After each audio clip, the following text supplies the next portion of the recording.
Esta es la W, nos vamos inmediatamente con el nuevo presidente del Congreso. Lo primero es felicitarlo, él pertenece a la Alianza Verde y pues dio una batalla en democracia con sus compañeros y la ganó. Y la batalla no era fácil porque se enfrentaba pues al que históricamente pues se convierte en la persona más poderosa a la hora de elegir presidente, que es el Ministerio de la Política, el ministro del Interior, el ministro Velasco. Pues él le ganó al ministro Velasco, que tenía sus ojos puestos en la candidata Angélica Lozano, pero además que había tenido expresiones no muy amables con el ganador. Pasando la página, y como él ha dicho, siguiendo adelante con toda la colaboración para lo que se venga, saludamos al nuevo presidente del Congreso, senador Iván Name. Gracias por estar con nosotros, felicitaciones, muchos éxitos. Muy buenos días a la W, muy buenos días, querido Julio. Senador, ya no poniendo la lente en lo que pasó o lo que no pasó, es en lo que sigue. Debido a, pues, esta regular relación que queda y que usted va a superar en su compromiso con el gobierno nacional, ¿qué tanto se afectan los proyectos y las reformas? Porque fíjese usted que estamos en año electoral, sus colegas van a querer ir a las regiones, pero también de alguna manera las reformas por decisión del gobierno son mega reformas, es decir, son reformas muy grandes, muy estructurales. ¿Usted cómo ve eso para lo que queda de año? Indudablemente estamos a 90 días de elecciones regionales y esto exige un esfuerzo muy grande a todos para lograr que el certamen democrático tenga la dinámica, la fuerza, y cada uno buscará los mejores resultados para su político. Pero el funcionamiento del Congreso, su operación no se va a ver afectada, estará normalmente programado, convocado, y seguramente vamos a tener la respuesta del estudio detenido de las distintas propuestas que tenemos para el ajuste institucional, las reformas presentadas por el gobierno, los proyectos presentados por los congresistas, el trámite también de las sesiones donde se haya de ejercer el control político. De tal manera, tenemos la decisión de que el Congreso pueda ser operado con la misma dinámica, entendiendo, por supuesto, que habrá ya con la cercanía del certamen de octubre posiblemente alguna dinámica un poco menos intensa, pero en términos generales esperamos que no se afecte la operación legislativa. Mire, senador, está circulando un libro del exministro Gaviria. Y el exministro pues cuenta lo que él vivió como parte de este gabinete en el que él estuvo en el gobierno Petro. Él cuenta algunos detalles de lo que pasaba en consejos de ministros, de las discusiones, pero al final el libro deja un sabor. Y es que por el estilo del presidente, el gobierno se mete en reformas gigantescas y que podría hacer unos ajustes con los que está de acuerdo la mayoría del Congreso y la mayoría de los colombianos. Pues por supuesto que todo el mundo quiere que se mejoren las condiciones de los más necesitados. Hay temas con la salud, con las EPS que hay que ajustar. Hay temas pensionales que son indiscutibles, la discusión laboral. Pero que el presidente, primero, mete demasiadas vainas al tiempo y grandotas. Y lo otro es que al ser reformas tan estructurales, y ahora que con usted va a haber libertad en el tiempo de discusión, pues este año no van a llegar a ningún lado. ¿Usted sería amigo, como sugiere el exministro Gaviria, de focalizar los cambios y trabajar sobre cambios que sí sean reales? Bueno, Julio, nosotros todos pedimos cordialidad, pedimos entendimiento, pero culturalmente nos volvemos incomprensibles porque distorsionamos aún la mejor buena voluntad y de una vez buscamos enfrentar las acciones de unos y otros, yo creo que tenemos la necesidad entre todos, incluidos los medios de comunicación, de hacer una especie de conversión de las actitudes un poco a la ofensiva. Yo, por ejemplo, propuse ahora volviéramos a un Congreso deliberante que pueda discutir con profundidad las ideas, las propuestas, las reformas.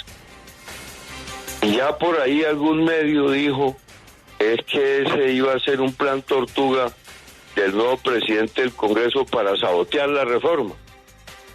Yo no entiendo por qué esa condición crítica, ácida, inconveniente. Yo he propuesto que ahora, bajo los parámetros de la ley quinta, porque eso tampoco puede ser una cosa que desconozca las normas que hay sobre la operación del Congreso y la intervención de los congresistas, vamos a tener una mayor libertad para expresarnos. Porque los parlamentos han venido perdiendo en el mundo, pero en Colombia de manera especial, la capacidad de deliberar por la aplicación de criterios de que un congresista tiene minuto y medio para poder presentar su idea sobre un proyecto de ley, sobre un aspecto u otro de la vida colombiana. ¿Quién puede en minuto y medio o 2 minutos o 3 minutos armar una intervención seria, querido Julio? Por eso yo he propuesto y pienso hacerlo, que el tiempo pueda autorregularlo el congresista dentro de un propósito prudente en su intervención. Y por supuesto eso tendrá también el marco, como le decía, de la ley que establece una discrecionalidad en la mesa directiva, pero permite que pueda darse una discusión más amplia que tener twitteres o telegramas como se volvió el Congreso. Y por eso a veces los congresos parecen una concertación de mudos que no le permiten la expresión a sus miembros, a sus componentes. Sí. Por un lado. Por otro lado, sí, es posible que haya algunos aspectos que las reformas nos proponen que puedan ser tramitados y actualizados, corregidos, incluso con la temática normativa que hoy tenemos. Y hay otros que no, porque exigen jurídica y técnicamente los ajustes de la aprobación normativa ya en nuevos esquemas, de tal manera que eso lo decide el Congreso estudiando detenidamente a través de sus comisiones y su plenaria los aspectos que nos plantean los gobiernos o el gobierno y los congresistas en sus iniciativas.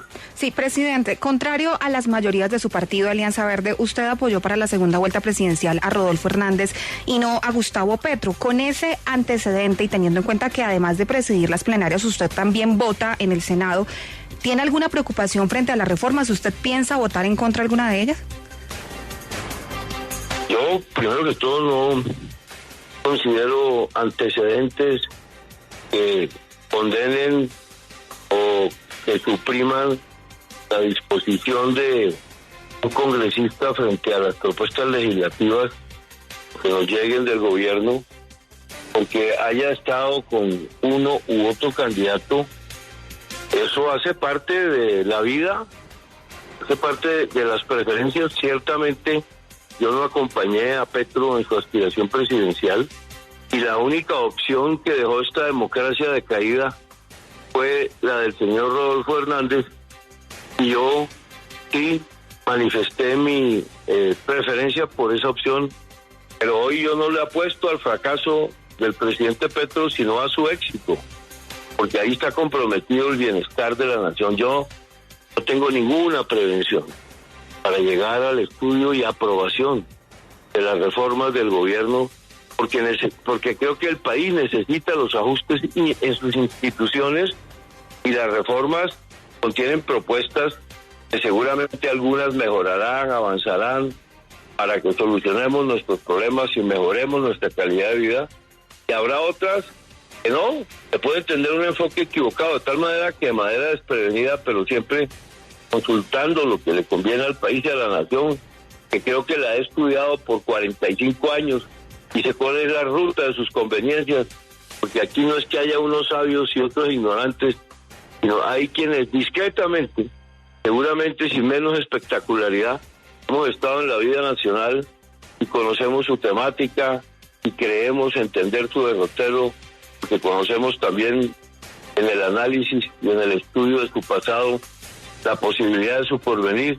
Estaremos apoyando lo que consideremos que conviene al país en las reformas propuestas y de proponer, sí, que habrán de llegar otras más de parte del gobierno y de parte del Congreso para que podamos avanzar en los ajustes institucionales que necesitamos. Sí, pues presidente, pero para nadie es un secreto que su llegada a la presidencia del Senado pues fue una derrota para el gobierno nacional que estaba con Angélica Lozano, y usted después de que sucediera esto pues dice que aquí no pueden entrar como en un himen vaginal una propuesta y salir idéntica porque esa sea la voz de Dios o la revelación de la verdad. Y entiende uno de esas declaraciones pues que usted no está muy de acuerdo con lo que el gobierno ha llevado al Congreso actualmente. Usted dice que va a apoyar unas o no, pero pues si no pasó nada en el primer periodo, menos en este porque ya estamos en elecciones legislativas. Perdón, en elecciones regionales. Querida periodista, ese es un análisis que usted hace de los tiempos y no corresponde a mi concepción de ellos. Lo que pasó ayer, un análisis, por ejemplo, la reforma política no pudo pasar en este gobierno, como no pudo pasar en los últimos 20 años en los gobiernos de Santos, de Duque y otros, porque el Congreso consideró que no eran convenientes. Seguramente, si se estudiara más a fondo la realidad con menor prevención, se podría encontrar esas reformas políticas que se han presentado en los últimos 15 o 20 años convenían mucho a la eternización de los congresistas. Era un instalamiento de una partidocracia por encima de la democracia, y el Congreso, fíjese usted, sorprendiendo a sus críticos sistemáticos, nunca ha aprobado una reforma política de esas antes y tampoco la que presentó este gobierno. Pero eso no quiere decir que haya una indisposición frente a los derroteros que se le presenta al Congreso para que pueda tramitar las propuestas. Cuando hablé de que como entran no tienen que salir necesariamente las reformas, me refiero a lo que es comprensible elementalmente. Lo que proponen los gobiernos lo estudian los congresos y lo que entra es distinto a lo que sale, porque ahí no se trata de que exista una especie de identidad absoluta en lo que se analice, en lo que se propone y en lo que se aprueba. De tal manera que lo que pasó ayer es una cosa y lo que habrá de pasar mañana puede ser otra. Nosotros sí tenemos el Congreso de la República, la disposición, por fuera de coaliciones, por fuera de acuerdos estrictos de bancadas, la disposición de aprobar lo que convenga para el país. Por ejemplo, y lo hemos dicho ya con varias voces, la reforma pensional, la vemos en una gran mayoría, con una gran simpatía por su urgencia, por su inmediatez. La laboral la estamos estudiando, la salud hay que volverla a estudiar. La educación está por llegarnos, no nos llega, pero en todo estamos con la mejor disposición.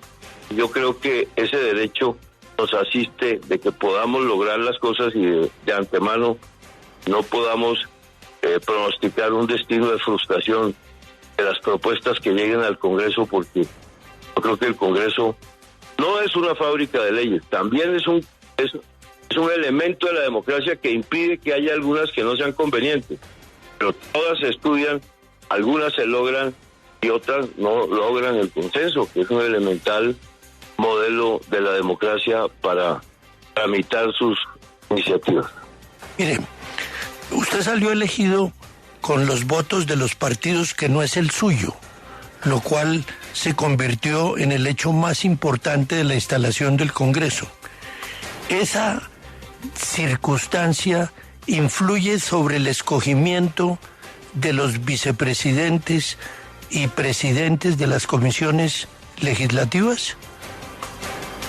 Bueno, no, yo quisiera, por supuesto, que el desarrollo de la conformación de las comisiones, las mesas directivas, las unidades constitucionales, transcurra dentro de los acuerdos como aquí se cumplió, porque yo pertenezco al partido que se había acordado, que tendría la presidencia, y que pueda darse esta semana la conformación de las mesas directivas de las comisiones constitucionales con la mayor tranquilidad, de acuerdo a lo que se ha convenido, y que ojalá incluya todas las aspiraciones que puedan tramitarse y ese instalamiento no vaya a afectar, sino vaya a dinamizar de manera inmediata el estudio de las iniciativas que tenemos por analizar y por tramitar.